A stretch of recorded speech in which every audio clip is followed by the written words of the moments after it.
is Terrell Jermaine Starr, who just returned to the United States after reporting on the ground in Ukraine. He's a senior fellow at the Atlantic Council's Eurasia Center and the host of the Black Diplomats podcast. Terrell, it's great to see you in person. We had a chance to talk to you so many times when you were there. And one thing I want to ask you is because you lived in Kyiv for some time. You know, we talk about these towns where we've seen the atrocities, Bucha, Borodyanka, Irpin. What are these towns like, or what were they like? Well, they're really quaint towns depending on which one you go to. And so, people have their kind of like their little small homes and their gardens, very picturesque. And so it's just for people, if you don't want to live in the big city of Kyiv and you want to take about a 30-minute commute inside, you see that. So, I mean, there are towns where people were, for Ukraine's terms, like middle class per se. And so they're actually pretty nice. And so, but to see them just in complete rubble, it's just unthinkable. Well, talk to me about that. I'm going to put the pictures up now. Some of the destruction we've seen in places like Bucha and Borodyanka, just buildings in rubbles, graves with dozens of people inside them.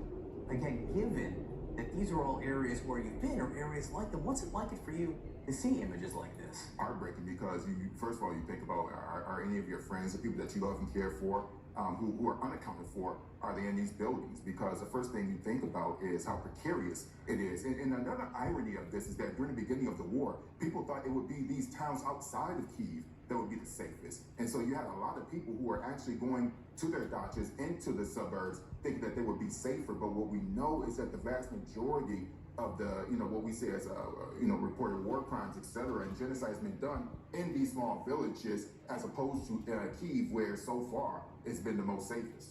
Wow, so what you're telling me is this is where people were going to get safe? Yeah, absolutely. I mean, no one, because when we were all contemplating where to go. I had friends contact me, I had people in security contact me and saying, what should we do? And so everyone just assumed that Kyiv was going to be the city that was going to be bombarded, that was going to be run over by Russian troops per se, if it really got to that. And so they figured that the best place to be would be in these towns where they think maybe Russian troops would not be as interested. But, unfortunately and tragically, that just wasn't the case at all. So one of the things we're seeing as the Russian forces have left this area, and I was in Lviv for 2 weeks, I left just Saturday, begin to hear people talk about going back.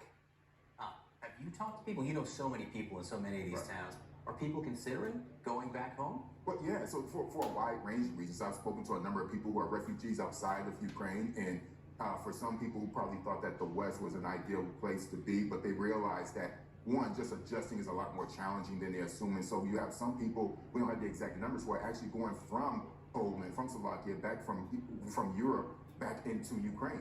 And then you also hear people are just getting used to war, unfortunately. I know for me, it took about 6 or 7 days to be acclimated to the sounds, to the prospect of, as my friends say, it's a lottery, your building could get hit. Possibly not. Certainly not in the case of Mariupol or, Kherson, for example. But, you just get used to the prospect that this could happen to you. But then the more days that pass by, you don't think so. You just get acclimated. So it makes people a bit more comfortable. Of course, people are worried about, people are cautious about it, but they want to move forward. All right, one thing you just told me was extraordinary. You've been so many different places in this country. One of the areas you've been is Chernobyl, the region around Chernobyl. And we're getting word that the Russian troops literally dug in the forest there, dug into the ground in these forests. Explain why that's such an epically bad idea. I've been to Chernobyl twice, and part of the reason why I wanted to go is I wanted to take people there through a tourism business that I'm going to be starting. And so Chernobyl, when you go there, you have guys that specifically tell you, they point to the forest, do not go to the forest. They say this is where you take photos, this is where you shouldn't take photos, and you have devices where you can assess their radiation levels, and you go to, and you can't even go to the forest area. But what we've been told time and time again, it's a death trap. You are committing suicide. So how we got it and how these Russian troops didn't get it is beyond me. Maybe their commanders don't care.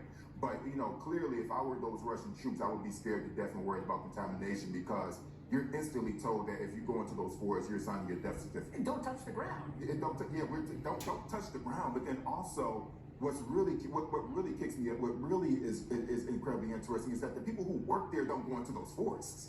And so it's just maddening that even the troops themselves would take it upon themselves to commit suicide. I mean, the commander could say, if you don't dig these ditches, then hey, I'll shoot you, but hey, you take the bullet or you take the slow death, because that's definitely what's going to come to them. At least that's what we've been told about our warnings about never to go into the red forest. You never do it.